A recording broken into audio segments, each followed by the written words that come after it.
What's going on, everyone? Data Report here for datareport.info with today's pandemic update video. We have no new COVID positives to report today.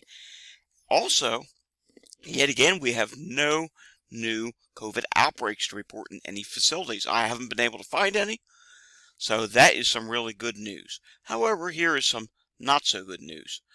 Worker burnout hits high, worse than COVID-19 peaks. So burnout is getting even higher. And when they say peaks, they're talking about back in 2021.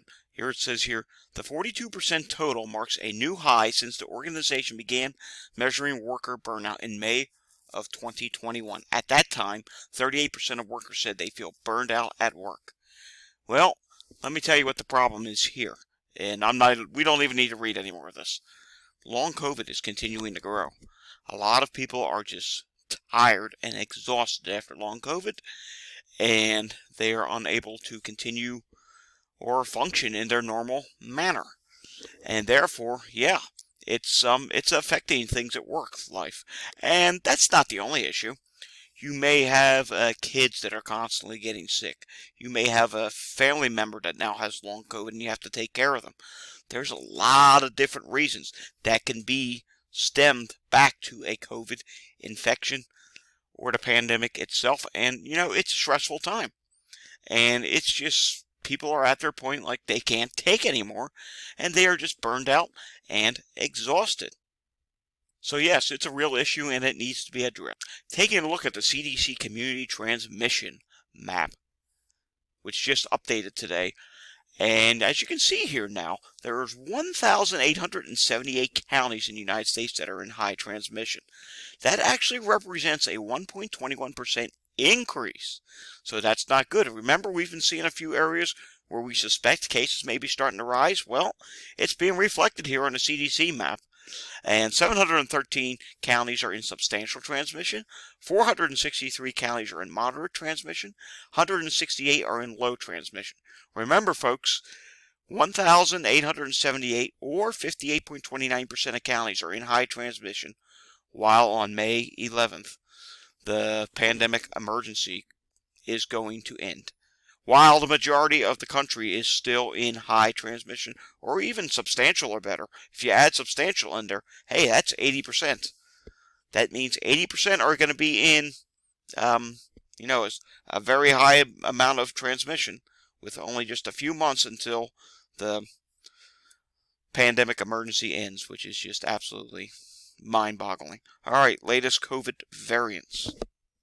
As you see here, the variant proportion map did update today with XBB.1.5 at 80.2%, BQ.1.1 at 12.1%, BQ.1 at 3.7%, XBB at 1.5%, CH.1.1 is at 1.2%. So yes, XBB.1.5 did increase yet again. Taking a look at the Walgreens COVID positivity tracker.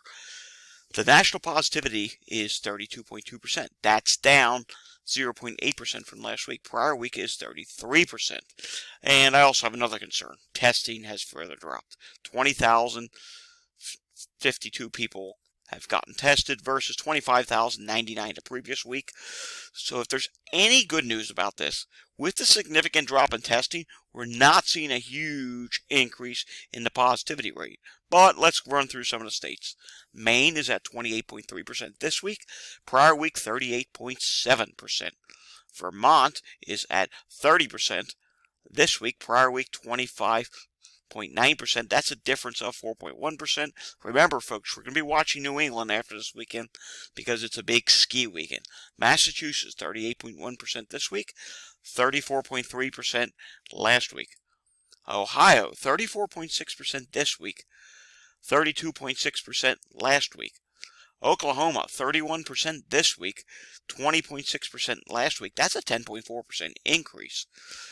Kansas, 41.8% this week, 33.2% last week, 8.7% increase. That's a significant increase. Missouri, 32.8% this week, 30.2% last week, 2.6% increase. Texas, 36.2% this week, 36.1% last week. That's a decrease of 5.9%. And Mississippi is now decreasing as well. 31.3% this week, 36.6% last week, 5.2% decrease. How about Florida? We haven't looked at Florida in a few days. 32.9% this week, 34.7% last week, 1.8% decrease. And finally, we will end on Oregon. What is going on in Oregon? 33.3% this week, 25% last week, difference of 8.3%, and that is a 8.3% increase. Taking a look at New York State, 2,144 new cases reported in New York State, 4.2% positivity rate, with a 7-day average of 4.3%. Taking a look at hospitalizations, they actually did drop again today. So maybe perhaps they're back to dropping again. We'll see. I still think we might be just bouncing off the bottom, but who knows? 2,107 people in the hospital today. ICUs, however, did increase by about 10. 232 people in the ICU, 222 were in the ICU yesterday. Taking a look at the latest COVID death numbers, yes, we added another 2,040 deaths yesterday. The total for this week so far is already over 2,600, close to 2,700, and we may close out the week around 3,000 deaths again. Total deaths for the pandemic in the United States are at 1,117,564, which is just absolutely horrible, while we convince ourselves this is over. And if you look where we started the year at, on January 1st, we were at 1,093,448. So if you do the math, that's already over about 25,000 deaths this year, which is, again, that's just totally ridiculous. Taking a look at some worldwide data, and we'll just look at some percentages here. Japan cases are down 34%. USA, yes, we are down 40% in the United States on the Worldometers count. There's so many different sites you can go to that will each give you a different result. Taiwan is down 21%, but look at this. Europe is rising. Germany's up 11%. With their deaths still being down. Russia's up 29%, their deaths still being down. Austria is up 17%, deaths down, but that's not going to last much longer. Mexico is up 4% for cases. Poland is up 51%. And here's the other concerning thing about Poland. There's a 56% increase in deaths. 42 deaths this week, 27 last week. Yeah, that's not a lot, but you know, it's on its way to doubling, and we don't like numbers that double. Ukraine, 42% increase in cases this week. Deaths are not rising yet.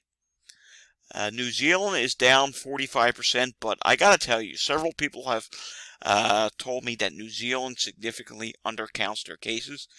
It could be very much so a case like the United States, where they do not add in the at-home test. Ecuador, we're still trying to find out why there's a 495% increase in cases.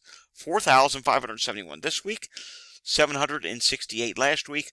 That is really concerning. And last but not least, let's just do one more. The Philippines are experiencing a 42% increase in cases this week. 923 this week, 652 last week, and a 1% increase in deaths. All right, taking a look at the flu tracker for the United States. There are 3 areas of concern.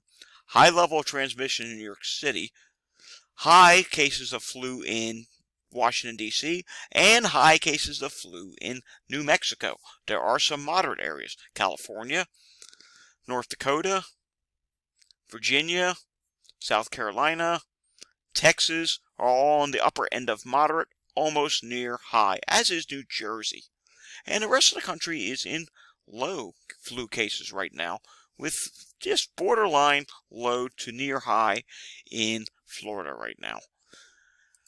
Last but not least today, I do want to talk about the H5N1 outbreak that's going on, and it continues to spread in animals galore around the world. Not just chickens, we found it in grizzly bears, we found it in sea lions in another country, and because of how bad it's getting, some countries are now considering vaccination. Believe it or not, there is actually a vaccination for H5N1, which is a good thing, but unfortunately, we don't have much data on it. I don't even know what the effectiveness of it is. If anyone knows anything about that, let me know down in the comments below. Um, There have not been any more cases in the United States of it being in humans. There was a report last week. It never really got confirmed, and Houston said it was denying that there was actually a case in a human of the H5N1 bird flu. So that's good that it hasn't happened yet, but with the way it's trending, we really have to pay close attention to this, and there definitely could be a poultry shortage as time goes on. Right now we're seeing an egg shortage. There could be a shortage of just even buying chicken in the store as time goes on, and my real concern is with the birds migrating from the south to the north, that we are going to see this spread rapidly, even faster as birds migrate back to the north here. In just a few weeks, we're going to start seeing birds coming up, especially with how warm the weather has been in the northern hemisphere this winter on the east coast. Alrighty, I'd like to thank everyone for watching this video, and if you like the content I do on my channel, whether it be pandemic updates, news stories that I like to talk about, or even just climate data, hit the like and subscribe button down below, and it will help me grow, and it will help get more people informed on important topics such as this one. Stay safe, everyone. See you again next time.